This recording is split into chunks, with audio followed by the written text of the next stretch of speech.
más razonó.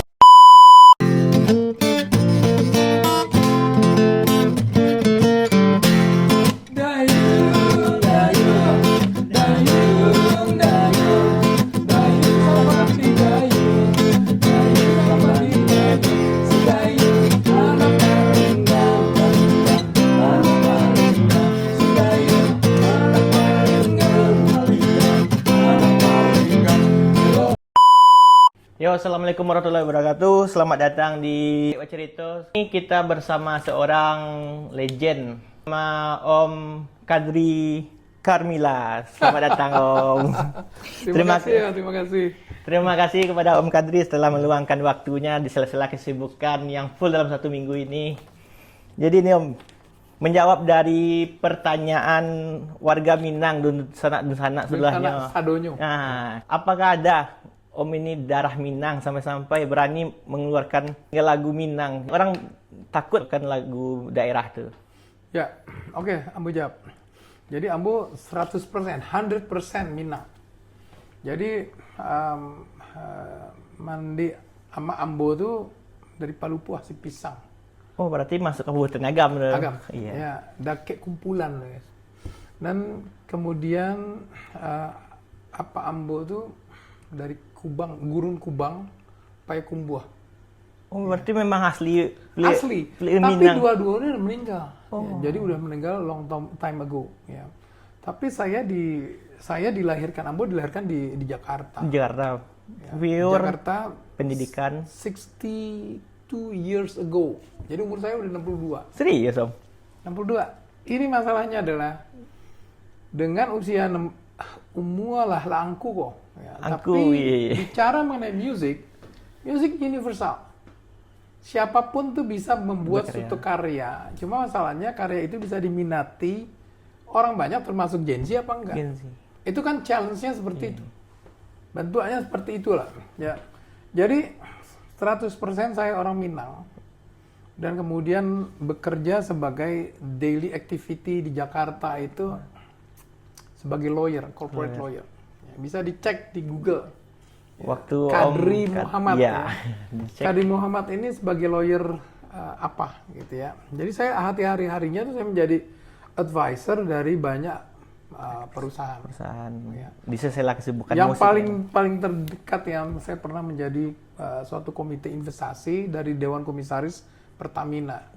Jadi memang saya dipekerjakan oleh Pertamina sebagai komite investasi untuk membantu Dewan Komisaris ya, pada saat itu. Ya. Dan kemudian banyak juga perusahaan-perusahaan yang banyak perusahaan-perusahaan lain yang juga saya tangani. Itu hari-hari saya. Berarti pure kehidupan memang di Jakarta, di rantau lah ibaratnya. Di rantau. Ini masalahnya gini. Banyak orang-orang Minang tuh di rantau. Ya, banyak orang-orang Minang di rantau, dia berhasil di rantau. Seperti mungkin kita ketahui bahwa di Minang kok banyak orang-orang pandai. Iya. Tapi yang pengen pulang balik tuh jarang. Itu jarang. Ya. Saya lihat bahwa kemarin Ambo pai ke apa namanya tampeknya gedung rumah budaya Fadlizon di Padang Panjang. Itu ada foto-foto tentang tokoh-tokoh Minangkabau, mulai dari Syahrir, ada Safruddin Prawira Negara, ada Usmar Ismail untuk film, ada Marah Rusli untuk budaya, ada Tan Malaka, ya, macam-macam itu. Bung Hatta, itu orang-orang Koto Gadang, orang-orang dan lain beberapa kota lain yang memproduksi orang-orang Minang yang pandai-pandai. Di Jakarta pun sekarang banyak yang punya memegang jabatan penting. Tapi masalahnya pertanyaan apakah mereka mau balik untuk bukan cuma kembali, tapi investasi di ranah Minang. Itu yang kurang. Jadi alasan Om untuk kembali kita kan balik. Sebenarnya saya bukan harus bahwa berarti saya harus tinggal di sini, Ambo harus tinggal di sini. Nggak seperti itu gitu. Jadi seperti saya sampaikan bahwa orang-orang Minang yang berhasil itu dia harus memikirkan juga Minangkabau. Supaya dalam konteks saya sebagai pengacara, sebagai juga musisi. Ya, saya panjang musisi. Saya nyanyi itu dari umur 10 tahun, 11 tahun. Ya, jadi udah 50 tahun yang lalu saya nyanyi. Ya. Cuma memang saya menjalani musik sama profesi sebagai lawyer itu secara sambil jalan gitu ya, simultan gitu ya. Jadi saya kuliah di Fakultas UI. Mulai dari kecil saya tuh udah ikut-ikut tanding-tanding nyanyi, lomba nyanyi, udah nyanyi di tempat-tempat publik umum, ya udah tempat publik ya. SMP, SMA saya udah ikut band. Di UI saya ikut band namanya band Makara. Makara itu saya menyanyi bersama Hari Mukti. Lagunya apa sih? Ada kamu atau Di Lintas Melawai gitu ya. Nggak tahu itu. Tapi Gen Z nggak tahu. Tapi kalau digali tuh dia penyanyi. Mungkin di zaman era orang tua saya mungkin mereka tahu. Mereka pasti tahu. Jadi saya keliling panggung-panggung rock. Ya, di Jawa pada saat itu era 80-an 80 sampai satu bilu Ambo tuh panggil nilai saya tuh jelek di kampus, terus dibilang ini mau kreditnya jelek, ke arah mana nih? Mau ke arah mana nih? Saya bilang mau dua-duanya, saya mau jadi hukum dan juga di menyanyi. Terus dia bilang katanya kalau kamu ambil dua-duanya hancur, bukan itu, kamu nggak bisa jadi nomor satu. Tapi saya buktikan bahwa saya upaya untuk sebagai pengacara, saya lumayan dikenal sebagai lawyer yang juga punya prestasi. Ya. Dan dilihat dari biografi Om di bisa Google. Dilihat biografinya. Jadi saya punya bekerja keras supaya sebagai pengacara saya juga berhasil. Menurut artinya punya pencapaian. Ya. Yang kedua, sebagai musisi otomatis memang saya tidak seterkenal Once atau Arman Maulana teman-teman saya itu. Karena mereka fokus pure di musik. Ya. Tapi ada satu hal, saya mau juga serius di dalam profesi ini. Karena menurut saya kalau ini bukan hobi. Musik itu menarik. Ya. Kita bisa ketemu banyak orang, kita bisa dielu-elukan orang, kita bisa menjadi satu public figure yang mungkin memberikan inspirasi kepada orang ya. Sehingga kita mesti mempunyai strategi untuk bisa menjaga citra diri kita ya, berupaya untuk menjadi penampil musik yang bagus, latihan vokal, menghafal lirik, berdandan outfit, memilih outfit yang juga profesional sehingga orang sebagai produk, ini kan produk nih. Jadi ini suatu produk. Kayak Om tuh masih umur 45, 50-an. Ya. Tapi asli udah 60-an. 62. Jadi banyak pengalaman hidup saya. Tapi saya menarik. Masalah gini, kita umur 62 juga nggak boleh sunset. Kita harus tetap punya ide kreatif. Jadi saya tetap aktif. Tadi seperti sebelum ini kan saya lihat saya bagaimana saya meeting. Saya meeting itu penuh banget. Tapi saya nggak menyediakan waktu saya yang juga sebenarnya terbatas untuk juga untuk melakukan kegiatan-kegiatan aktivitas atau melakukan promosi terhadap Bare Solo tersebut.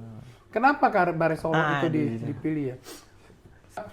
Bahwa saya pengen dari satu hal ya, bahwa saya cinta Minang dengan segala macam saya orang Padang, saya Minang Pride itu orang-orang remaja menang. Walaupun kita tidak aktif, tapi mereka aktif, kita jadi dengar, mendanga gitu. Kalau saya minta piti itu sama ayah saya, ya agak piti ya.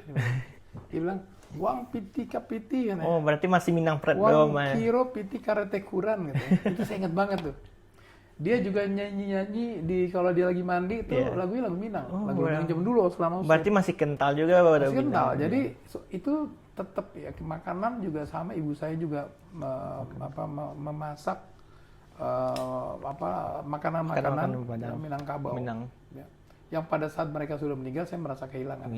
Nah, satu saat saya merasa bahwa saya ingin merekaman dan saya ingin menggali musik Minang. Nah, masalah gini, ini yang menarik. Semua orang kalau tidak mempunyai effort yang kuat, pasti nyerah. Lagu Minang itu waktu saya rekam Bare Solo, itu di otak saya pengen lagu Bare Solo ini, saya dapatkan izinnya dari keluarga. Saya kenal anaknya, Santi Nuskan.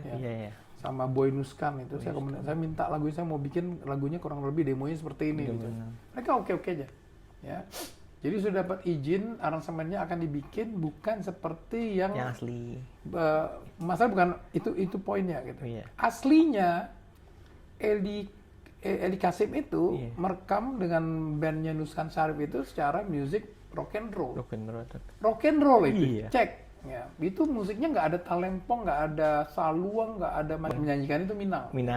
Fasih dia begini. Nah, artinya aslinya tuh nggak pakai itu. Nah, saya ingin keluar dari comfort zone, dari kenyamanan bahwa musik Minang itu adalah musik yang marato-rato, marasai, ya, karena cinto, ya, karena ibaratnya satnya gitu.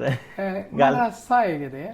Nah, saya kalaupun menyanyi marasai, jadi saya coba nyanyi, coba deh, Ben, coba didengerin ya. Bendi deh, coba. Ini kan marasai nih, tapi saya coba menempatkan nyanyinya itu dengan laki-laki. Laki-laki ya.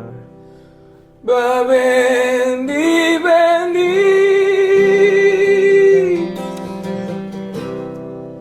ke sungai tenang, aduhai sayang, bendi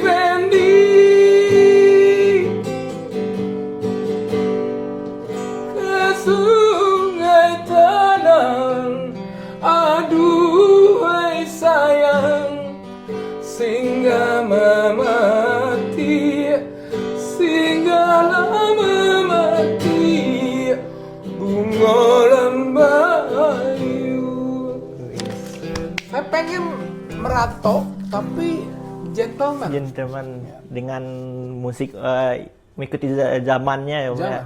Jadi makanya pada saat saya bikin pada saat saya cover itu saya di TikTok sama Benny nih,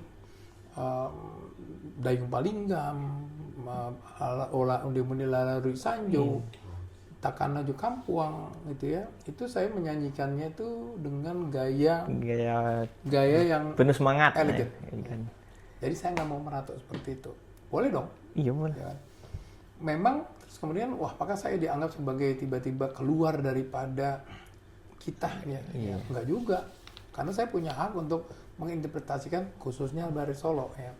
Kalau asli Minang kan maratok Tapi nggak ada salahnya. Nggak ada salahnya bahwa yang maratok juga bagus. Tapi saya kasih energi, nggak ada salahnya juga.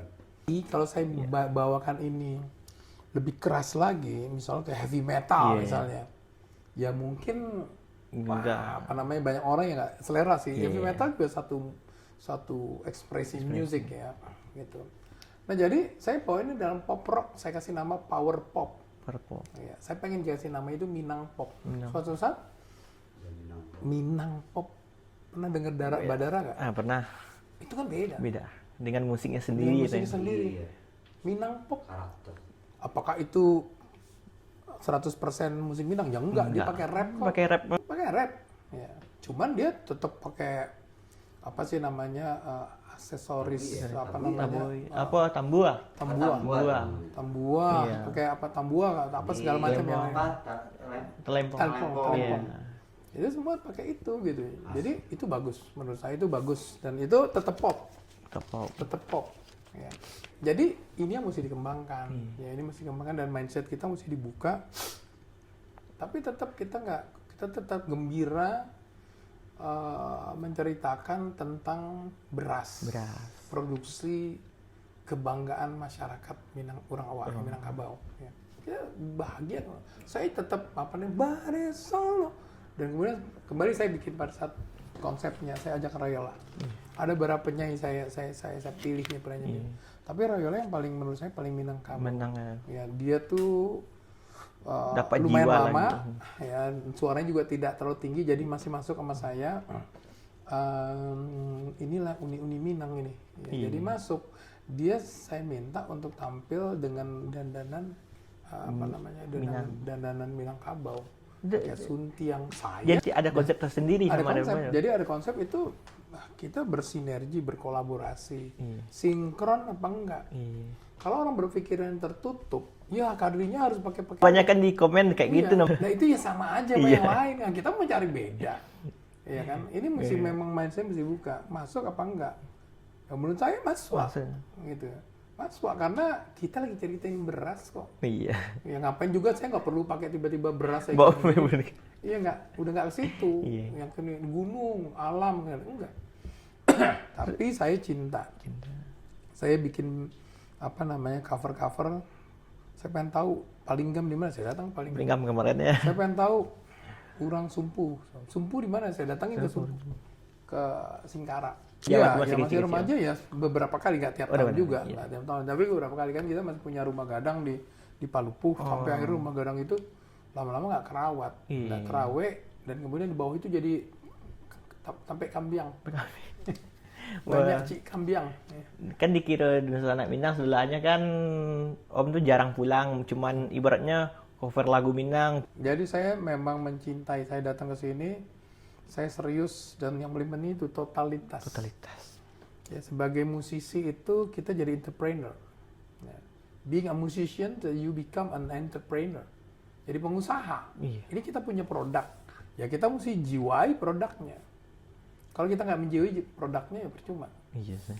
Ya, yang paling penting itu mesti mau berlatih, mau berani tampil, dan akhirnya akan menjadi suatu trendsetter. Ya, satu trendsetter bahwa oh ternyata ini musik Minang tuh bisa dijadikan M-pop. Ya kan K-pop. Ini ada M-pop. Yang bikin banyak, saya lihat band-band bagus juga saya lihat. Yang rock itu ada Sarben itu juga. Sarben. Iya. Bagus itu. Ya ada beberapa band yang lain saya lihat, ini bagus kok. Gitu. M-pop itu dong. Tapi kan kita ini masalahnya kan masih pemain lokal. Iya. Pemain lokal berjuta-juta viewernya, tapi masih di lokal. Untuk keluar dari zona nyaman tuh ya. Zona nyaman nggak? Padahal kita mau, dan begitu kita sampai di Jakarta hanya sampai di pasar-pasar. Oh iya kayak festival. Kayak festival kuliner. Iya. Padahal itu oke. Oke, tapi harus masuk dong, dia bisa tampil seperti siapa dulu yang penyanyi Jawa itu yang meninggal itu loh, yang Nyanyi masih ke acara negara itu. ya bukan ada penyanyi banyak, Pamer Bojo lah, Denny Caknan, terus ada anak kecil. Itu kan nyanyi lagu Jawa, terus yang di Manado, Ambon, Papua yang Sajo tuh putar ke kiri, itu semua orang nyanyiin. Orang Minang belum bisa masuk ke dalam. Kita harus bisa buat bare solo itu dari iya. Daerah nasional. Untuk nasional itu. Berarti untuk sekarang gimana pandang Om tentang musisi Minang yang baru? Menurut saya bagus-bagus ya. Itu beberapa saya catat itu bagus-bagus. Ya, dan lagu Minang nggak main-main. Liriknya nggak sembarangan. Iya, menjiwai banget, dan kemudian dia punya kata-kata kiasan, kata-kata bersayap. Jadi ada makna yang bagus gitu. Itu sih. Jadi maju terus, mudah-mudahan bisa terjadi M-pop. Music Minang itu bisa dibawakan juga oleh orang-orang di luar Minangkabau. Gitu. Proyek ke depan apakah akan berlanjut atau tidak? Tentunya tetap apakah ada kelanjutan seperti ini? Dari itu makanya saya teman-teman mendukung membuat ini viral. Iya. Akan membuat energi. Buat saya untuk mengulangi lagi, bikin lagi. Tapi kalau misalnya dia biasa-biasa susu aja, nggak ada energi untuk bikin rekaman lagi. Iya. Ngapain mesti diterusin gitu. Karena ini bisa berhasil, yang lain akan ngikut. Dengan segala macam kelebihan kekurangan. Banyak juga yang komentar tentang macam-macam ya, secara konsep gitu ya. Saya mesti berani, harus tetap memperjuangkan. Kalau rasanya itu memang bisa diterima, semua orang kritikan ya, namanya orang ngomong ya boleh-boleh aja. Iya. Itu akan membuat kita bisa lebih bagus, kita lebih solid. Gitu. 2 menteri di launching saya itu udah hadir loh. Lihat launchingkan ya, Fadlizon sama si siapa namanya, si Pak Tekur hadir. Kata-kata yang untuk para Gen Z atau milenial lah ibaratnya, untuk mau berkarir atau mau terjun lah ke dunia seni itu kayak menurut saya bikin, kalau buat yang memang punya interest di musik ya. Yeah. Bikin musik itu sesuatu yang punya value untuk diri sendiri ya, dan orang lain. Ya. Itu kita mesti berpikir gimana musik itu punya value, bisa menghasilkan sesuatu buat kita dan membahagiakan orang lain ya. Untuk itu kita perlu totalitas. Perlu totalitas, membuat suatu produk jangan sekedar coba-coba, tapi berani pikirkan, lakukan kegiatan marketingnya, promonya kan. Promo sekarang gratis lewat sosial media. Bisa TikTok aja rame. Iya, bikin yang punya karakter sendiri ya. Gitu. Sehingga akhirnya pokoknya bikin suatu produk itu punya value. Triknya semua dipikirkan supaya ini bisa menjadi menarik, berguna buat kamu sendiri dan buat orang lain. Dan jangan pernah putus asa.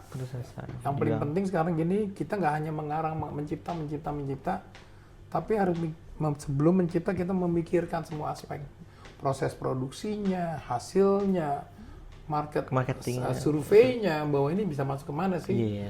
Untuk mencapai tujuan tersebut kita mesti dilakukan kegiatan promosinya seperti apa. Ya, promosi saya totalitas. Saya pemerintah, kesannya juga beberapa pejabat pemerintah, perwakilan pemerintah hadir pada saat Barisol. Kemudian teman-teman musisi juga pas launching rame kali. Ya. Terus kemudian teman-teman yang lain, teman-teman kampus, teman-teman lawyer, teman-teman masyarakat, orang Minang, saya turun sendiri bikin TikTok dan berkomunikasi langsung sama orang-orang. Everybody happy, everybody support us. Gitu. Jadi jangan perlu totalitas. Oke? Tidak, teruskan ya. Ini karena ini sangat membantu ekosistem musik, membantu musisi, memperkenalkan musisi, memperkenalkan karya musisi kepada orang luar. Ya. Utamanya pada sana. Dan kemudian buat teman-teman yang udah menonton channel ini, saya hanya pesan supaya mendukung produk Bare Solo versi Kadri featuring Rayla, supaya dia itu bisa dikenal lebih luas, supaya itu YouTube-nya itu menjadi viral, ya. Sehingga kalau udah itu baru dia ada PT kita produksi lagi. Kalau nggak ada yang mendukung, otomatis dia nggak akan yang berikutnya. Begitu sih, ya. Berarti ada kan selanjutnya. Mudah-mudahan tetap ada. Minang versi Om Kadri. Iya, masih ada karena menurut saya pergerakan daripada lagu tersebut ya cukup bagus. Respon. Terima kasih Om Kadri.